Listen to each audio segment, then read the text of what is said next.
Hello friends, class 10 social science chapter 3 agriculture geography का third chapter, ये हमारा video part 2 है।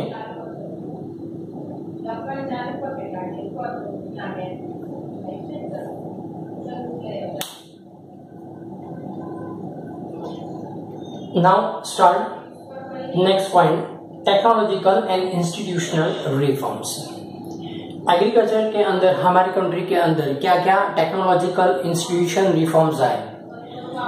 Late we see the pace of the agriculture development. Agriculture development में क्या क्या changes आए। Agriculture which provide a livelihood for more than 60% of the government of India embarked upon the introducing the agriculture in 1960s and 1970s। 1960 के बाद agriculture के अंदर बहुत सारे डेवलपमेंट हुए, जो HIV सीड्स आए, आर्टिफिशियल फर्टिलाइजर, और जिसकी वजह से हमारा ग्रीन रिवॉल्यूशन हुआ।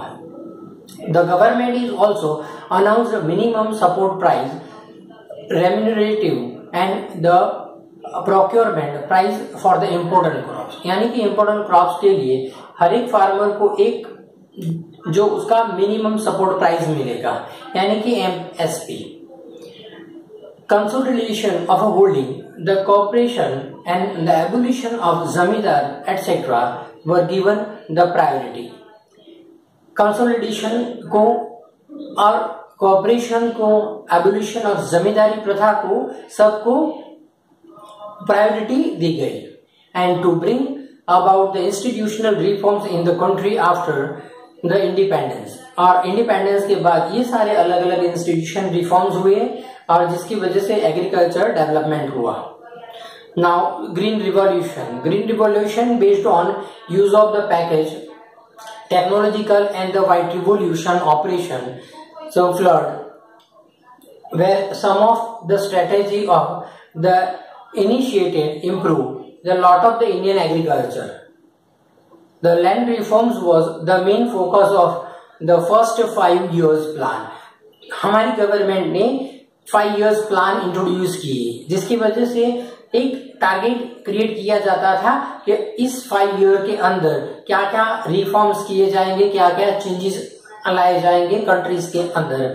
सो उसको हम 5 year प्लान बोलते हैं, जो 1953 या 1954 से जो ये 5 years प्लान स्टार्ट हो गए।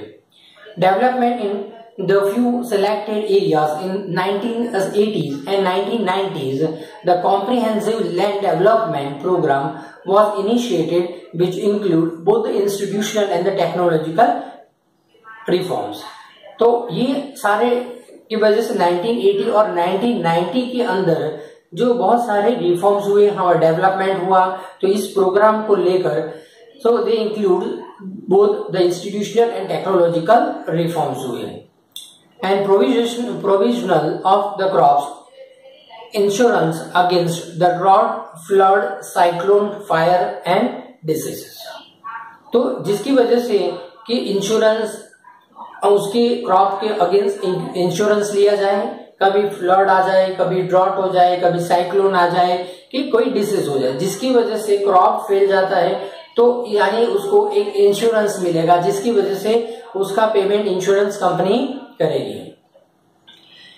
And then establishment of the Gramin bank, the cooperation societies and the bank for the providing loan facilities to farmers at the lower rate of the interest. और गवर्नमेंट ने एक पॉलिसी बनाई कि farmer को ग्रामीण bank बनाए और कोऑपरेटिव बैंक बनाए, जिसकी वजह से कोऑपरेटिव सोसाइटीज बनी और जिसकी वजह से जो फार्मर्स थे उन लोगों को एक फाइनेंस प्रोवाइड किया जाता था एज अ लोन, और उसके अगेंस्ट में फार्मर को नॉमिनल इंटरेस्ट लगता था। तो जिसकी वजह से फार्मर का डेवलपमेंट हो और लो रेट में फार्मर को फाइनेंस मिले। ओके, तो ये सारे टेक्नोलॉजिकल इंस्टीट्यूशन रिफॉर्म्स आए।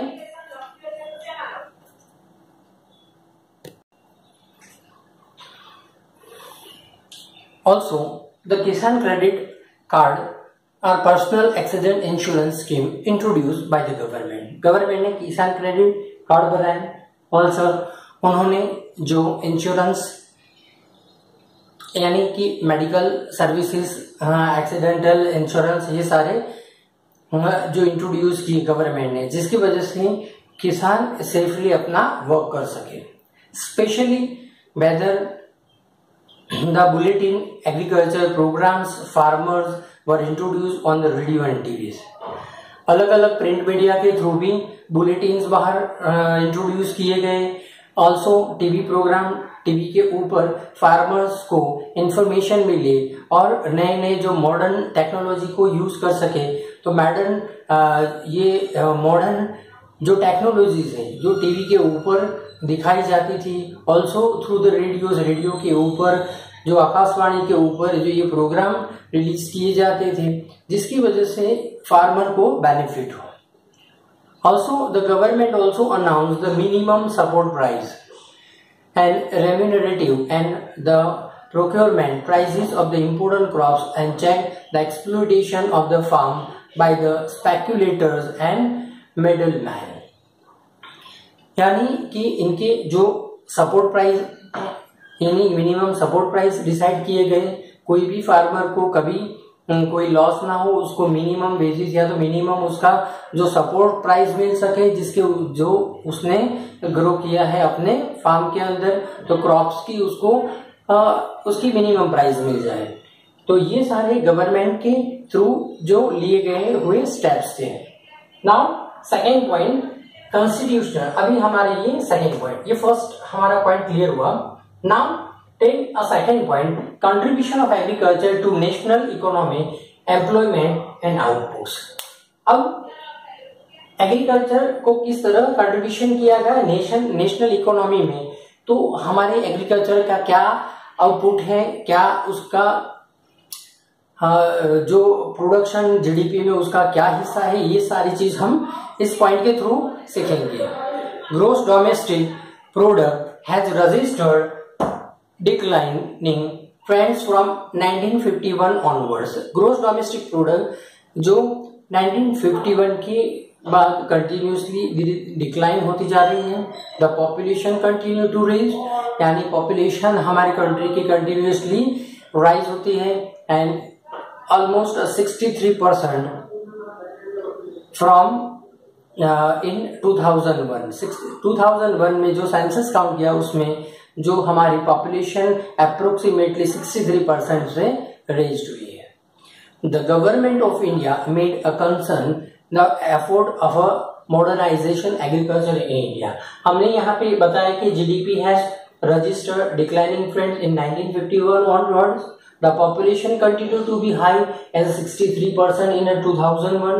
The growth rate in the agriculture is decline।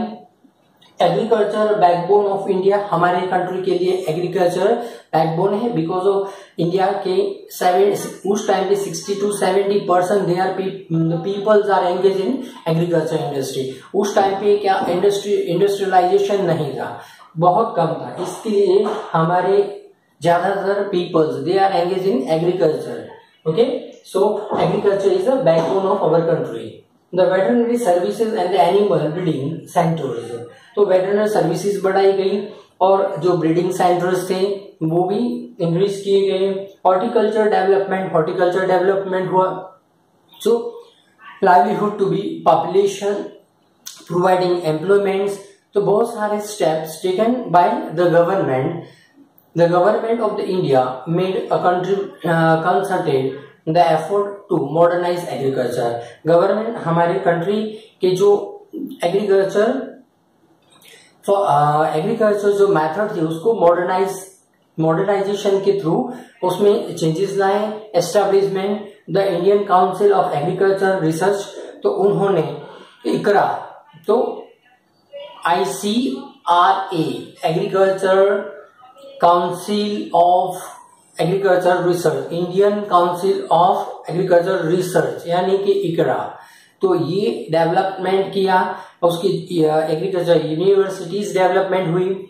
Also जो वेटरनरी सर्विस और वगैरह हॉर्टिकल्चर डेवलपमेंट, ये सारे चेंजेस लाएगी। ये सारे हमारे जो contribution of our government in our economy and employment and output.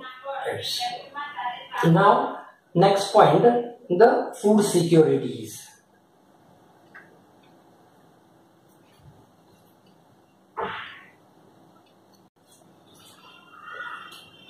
Now food security. For the food security, so FCI यानी कि food corporation of India form हुआ.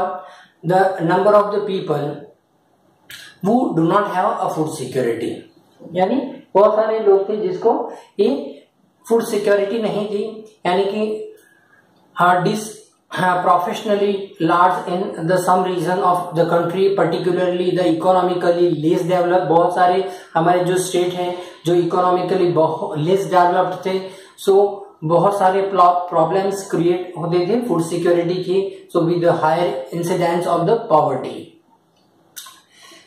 Second, higher incidence, or third is a competition for the land. The focus of the policy of the fixing a support of the price of the procurement of the wheat and rice maintain their stock. Food Corporation of India FCI का work क्या है हमारे country के अंदर, जो fixing a support price के हिसाब से, यानी हर एक लोगों को फूड मिले उसका मेंटेन करने का वो फूड कॉर्पोरेशन ऑफ इंडिया करती है. सो FCI यानी कि food corporation of India procures food grains from the farmers at the government announced minimum support price, यानी कि MSP मिनिमम सपोर्ट प्राइस से फार्मर से डायरेक्टली बाय करती है and then distribute the all the peoples in different calamities, या तो poor peoples या तो जो जहां पे स्कैरसिटी ऑफ फूड है उस एरिया को ध्यान में रख के उसका डिस्ट्रीब्यूशन किया जाता है.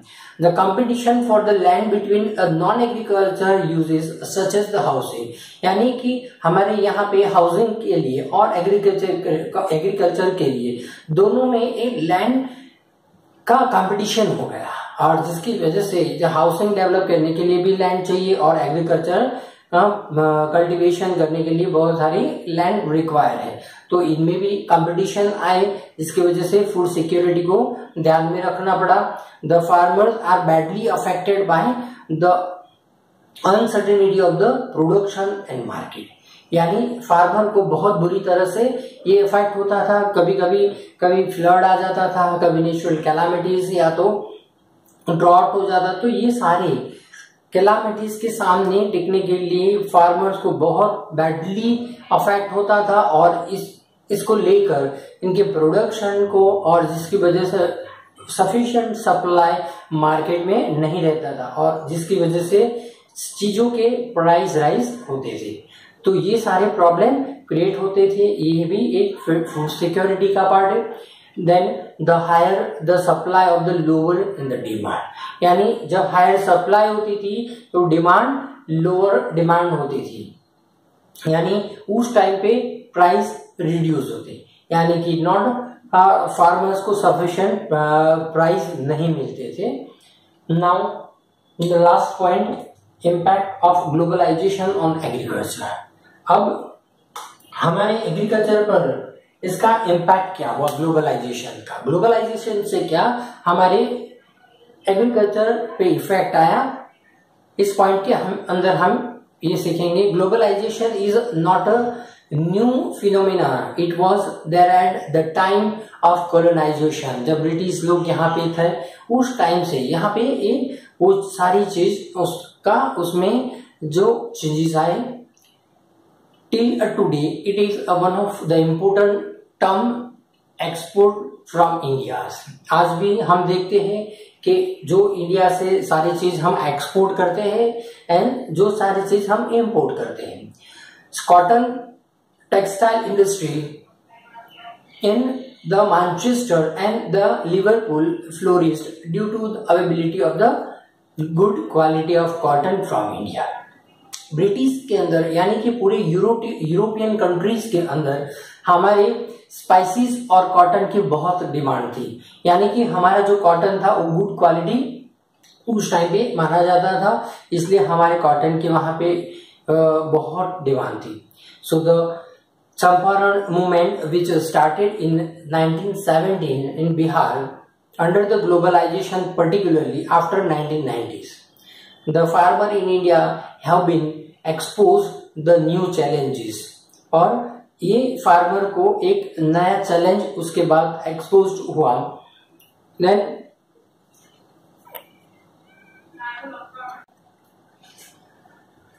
तो ये सारे import of the globalisation effect थे। तो ग्लोबलाइजेशन की इफेक्ट हमारे एग्रीकल्चर पे क्या हुई और उससे क्या क्या चेंजेस आए, तो जिसकी वजह से हमारे जो पर्टिकुलरली जो हमारी फार्मिंग एग्रीकल्चर बेसिस पे हमारे जीडीपी में ये सारे इकोनॉमिकली चेंजेस आया, मॉडर्नाइजेशन हुआ, और सबसे बेनिफिट हमारा एग्रीकल्चर में जो मॉडर्नाइजेशन हुआ वो ग्लोबलाइजेशन से उसका बहुत बेनिफिट है। तो ये चैप्टर हमारे यहाँ पे फिनिश होता है। हमारे ये वीडियो पार्ट 2 था, यहाँ पे होल चैप्टर फिनिश होता है। Friends, subscribe my video and share more student. Okay, bye friends.